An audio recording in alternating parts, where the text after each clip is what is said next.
దివ్యాత్మ స్వరూపులైన యువకులారా, embodiments of the divine Atma, youngsters. సర్వ కర్మలు కూడాను భగవత్ ప్రీత్యార్థమైనటువంటి భావంతో ఆచరించడమే ప్రధానమైనటువంటి మానవుని లక్ష్యము. So the uppermost motive in you should be that whatever is being done as an act of worship to the Lord. కనుక ఈ కర్మలలో ప్రధానమైనటువంటిది మానవత్వమునకు తల్లి గర్భం నుండి జన్మించినప్పుడు సహజన్మంగా ఉంటుంటాది. Now here contains the very essence of this karma. When an individual is first born from the mother's womb, ఈ సహజ జన్మము సహజంగానే ఇది శూద్రత్వము అని చెప్పవచ్చును. now this is the natural type of birth. అనగా ఎట్టి నియమములు లేనటువంటి ఒక స్థితి. Now this is a natural state. తదుపరి గాయత్రి మంత్రోపదేశం జరిగిన తర్వాత, ఈ సంస్కారం జరిగిన తర్వాత తాము ద్విజుడుగా రూపొందుతున్నాడు, అనగా రెండవ జన్మంగా ఉంటుండాలి. Now this is the first birth as such. After you have been given the Gayatri Mantra, that signifies the dawn of the second birth for you. Gayatri అనగా గాయత్రి ఛాందసాం మాత అని, సర్వవేదములకు మాతృస్వరూపిణి Gayatri. Now what is this Gayatri Mantra? It is the very embodiment of the quintessence of the Vedas. It is verily the mother herself. గాయలనగా జీవులు అని అర్థము.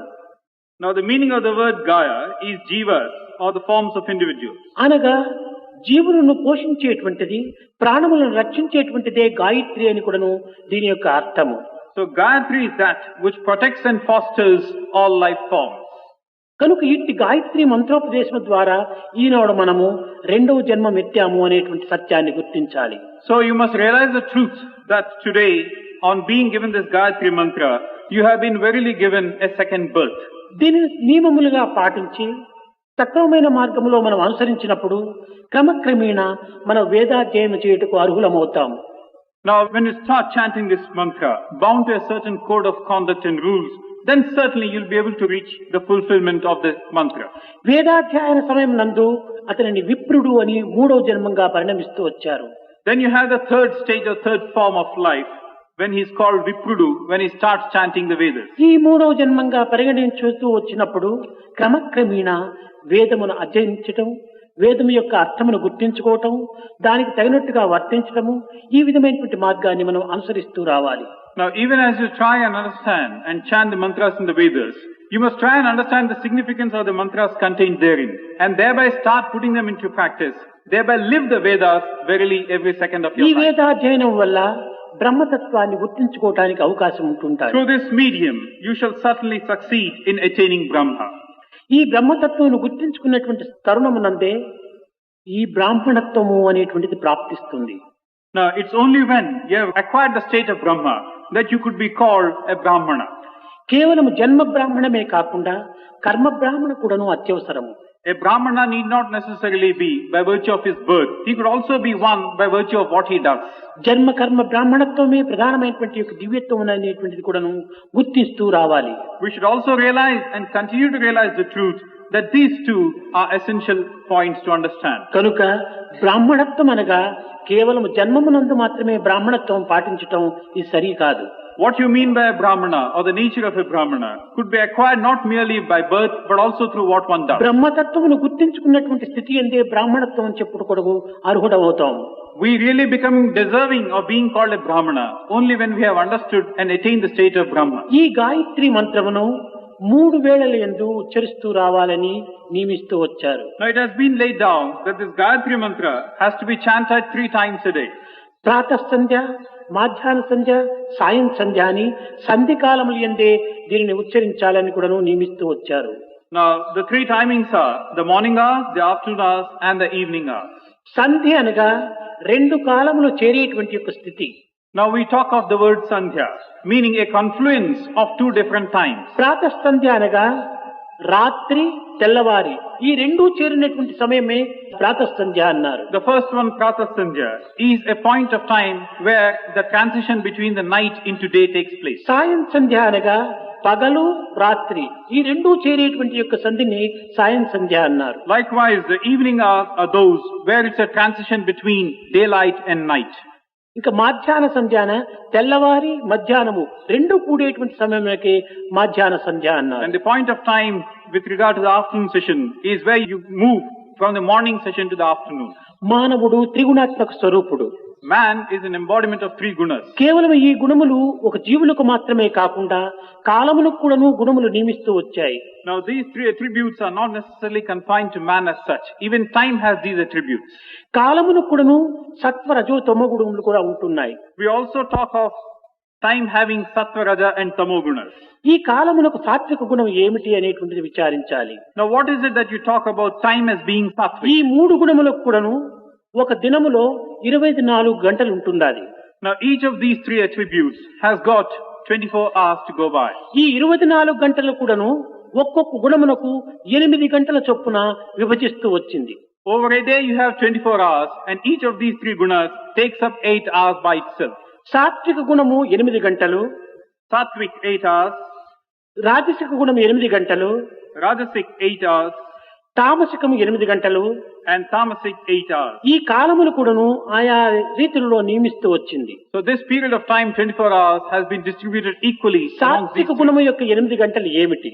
What are these 8 hours of Sattvic? తెల్లవారుజామున 4 గంటలు మొదలుకొని సూర్యోదయమైన తర్వాత 8 గంటల వరకు కూడాను ఇది 4 గంటలు సాత్వికం. Now when you talk of the time from 4 a.m. in the morning to 8 a.m., we are taking care of 4 hours now. మరి సాయంకాలము 4 గంటల నుంచి రాత్రి 8 గంటల వరకు 4 గంటలు. And then we take a clean sweep and go to the evening session, 4 p.m. to 8 p.m. again 4 hours. ఈ రెండు కాలములు సాత్విక గుణము యొక్క కాలం అన్నారు. These two stretches of time, 4 hours apiece, have been put down under Sattvic. తెల్లవారుజామున 4 గంటల మొదలు 8 గంటల వరకు, Morning 4 a.m. to 8 a.m. 4 hours. రాత్రి 4 గంటల నుంచి 8 గంటల వరకు ఈ 8 గంటలు కూడాను సాత్విక గుణములు. And then again in the evening 4 p.m. to 8 p.m. 4 hours. 4 plus 4, 8 for Sattvic. ఇంకా తెల్లవారి 8 గంటల నుంచి సాయంకాలం 4 గంటల వరకు రాజసిక గుణము, ఇది 8 గంటలు. And then during the daytime from 8 a.m. to 4 p.m. 8 hours under Rajasic.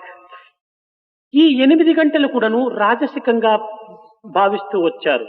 These 8 hours during the day have been given to the Rajasic ఈ attribute. రాజసిక కాలమునందే సర్వ జీవులు కూడాను తమ తమ కర్తవ్య కర్మలు ఆచరిస్తూ ఉన్నారు. It is during this period of time that all life forms keep doing whatever is to be done by them.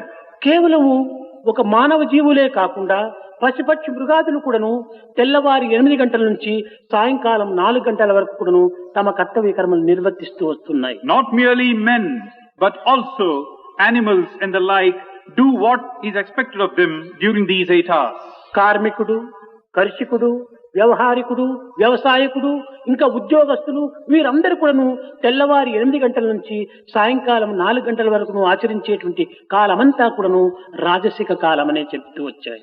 The factory worker, the agriculturist, the farmer and anybody that you can think of has to work or does his work during these 8 hours put on for the Rajasic one. కనుక సామాన్యంగా ప్రతి మానవుడు కూడాను రాజసిక కాలమునే తాను అనుభవిస్తూ వస్తున్నాడు. So we find that every individual certainly has an experience of this Rajasic time. ఇంకా రాత్రి 8 గంటల నుంచి తెల్లవారుజామున 4 గంటల వరకు ఉండేటువంటి కాలమునే తామసిక కాలము అన్నారు. And then we have the night time, night period, 8 p.m. to 4 a.m., 8 hours again for the Tamasic quality.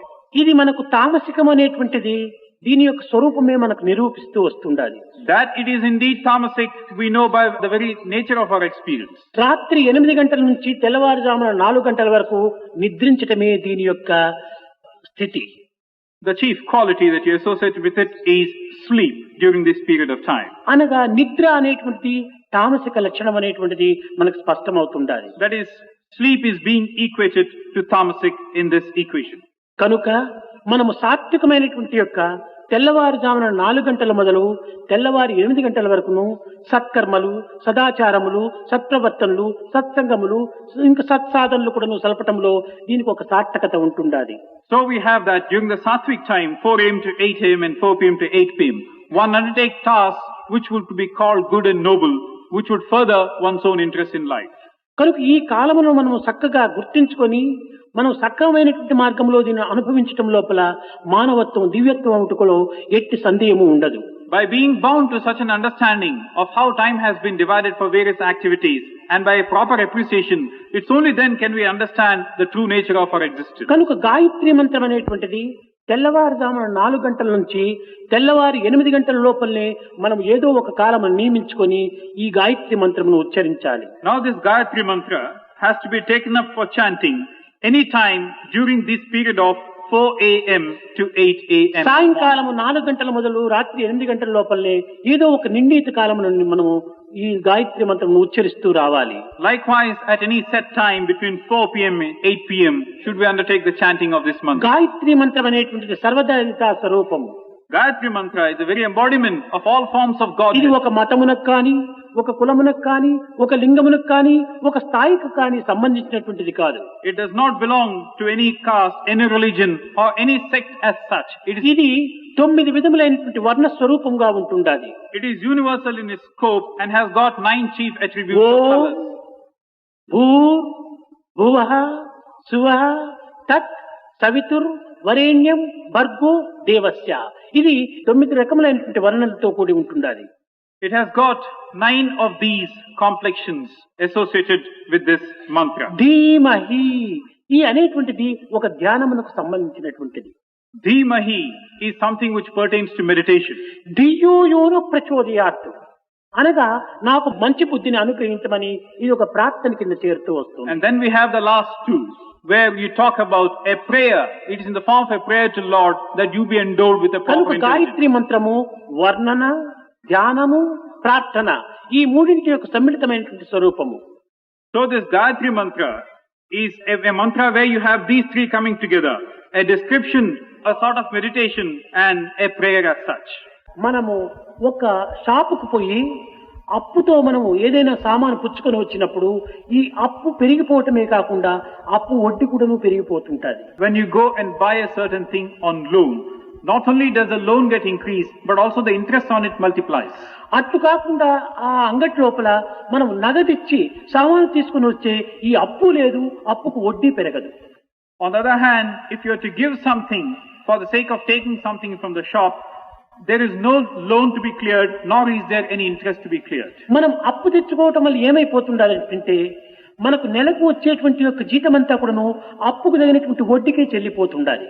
When you have borrowed something on loan, then you find that whatever you have earned, you have got to be spending on clearing the loan and the interest thereof. వడ్డీ చెల్లించడానికి ఇంత శ్రమ పడుతుంటే ఇంకా అప్పు ఏనాడు తీరేది? It also is possible that the interest itself could be a terrifying one. How can you clear the loan by itself? కనుక మనము ఎప్పటికప్పుడే కూడాను డబ్బిచ్చి మనం సామాను తీసుకొచ్చినప్పుడు ఈ అప్పు లేదు, అప్పుకు తగిన వడ్డీ ఉండదు. So when you try and clear your dues, as and when you buy a particular thing, no loan, no interest. కనుక తెల్లవారి లేచింది మొదలు గాయత్రి మంత్రం 3 పర్యాయములు ఉచ్చరించి తిరిగి రాత్రి పండుకునే సమయంలో గాయత్రి మంత్రాన్ని 3 పర్యాయములు ఉచ్చరించడం వల్ల మన పాపముల యొక్క పరిహారము ఆ వడ్డీ చెల్లిపోతుంది, అసలు అనేటువంటిది కూడా ఉంటుండదు. So in the same manner, chanting the Gayatri Mantra 3 times in the morning and then 3 times in the evening before you go to bed would take care of the fact that all your sins in the form of the loan and interest are cleared off. ఈ then విధంగా and there. మంత్రోచ్చారణ చేయటం చేత మానవుడు అకర్మ స్వరూపాన్ని పొందుతున్నాడు. By chanting the mantra thus with this feeling, then he can certainly transcend beyond this karma. దీనిలోనే నిష్కామ కర్మ కూడాను ప్రారంభమవుతుంది. And from what he does, he goes to the state of nishkama karma. ఎప్పటికప్పుడే కూడాను మనము పవిత్రులుగా మనం మారిపోతుంటాము. And then and there, you are sanctifying your lives. అందుకోసమని చిన్న చిన్న పిల్లలకు గాయత్రి మంత్రోపదేశం చేయటంలో మరొక అంతరార్థం కూడాను లేకపోలేదు. Now certainly there is an inner meaning in this Gayatri Mantra being given to young children. ధియో యోనః ప్రచోదయాత్ గాయత్రి మంత్రోపదేశం జరగక పూర్వము తాను ఒక విధమైనటువంటి మంకుగాను లేక సోమరిగాను లేక ఒక విధమైనటువంటి మొద్దుగాను ఉండవచ్చును. గాయత్రి మంత్రోపదేశం చేసిన తర్వాత చురుకుగా చదవటము, మంచి ఫస్ట్ క్లాస్ లో పాస్ కావటము, తెలివితేటలు పెరిగిపోవటము ఇలాంటివంతా మనకు ప్రత్యక్షంగా గోచరమవుతుంటాయి. Now we have in this mantra the concluding words, Dhiyo Yona Prachodayat. The meaning is, before you have been given this mantra, you have been backward intellectually, mentally, a bit lazy and a few negative points to your credit. But after you have been given this mantra, you have become sharper by the intellect, you have become more zealous, more enthusiastic and certainly smart, and you certainly qualify to get better marks, better ranks and first classes and whatnot. సూర్యోదయమునకు పూర్వము ఏ విధంగా కూడా నువ్వు చిమ్మ చీకటి కమ్మి ఉంటుండునో ఆ విధంగా మనకు ఈ గాయత్రి మంత్రోపదేశమునకు పూర్వము మనకు అజ్ఞానాంధకారం అనేటువంటిది చీకటి కప్పి ఉంటుంటాది. Before the rise of the sun in the morning, everything is enveloped in darkness. Even as the rays of sun shoot up, this darkness is dispelled.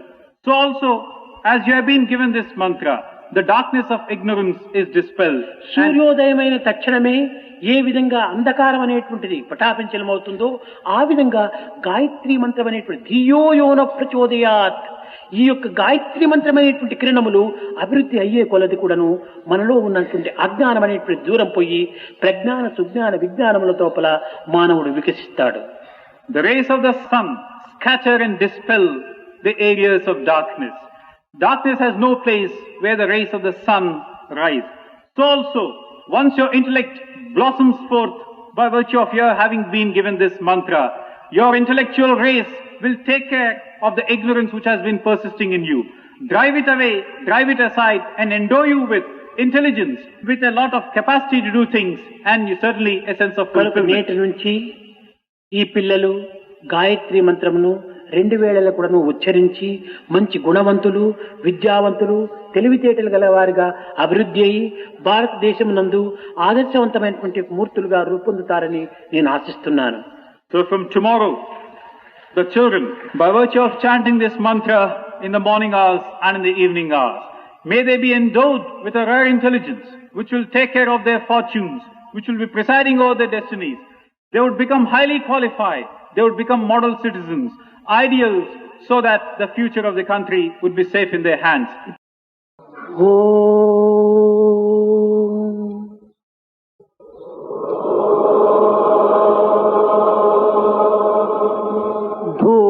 భూర్భువస్సువః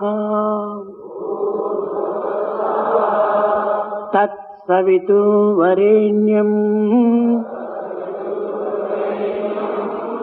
భర్గో దేవస్య ధీమహి ధియో యో నః ప్రచోదయాత్. ఓం భూర్భువస్సువః తత్సవితుర్వరేణ్యం భర్గో దేవస్య ధీమహి ధియో యో నః ప్రచోదయాత్. ఓం భూర్భువస్సువః తత్సవితుర్వరేణ్యం భర్గో దేవస్య ధీమహి ధియో యో నః ప్రచోదయాత్.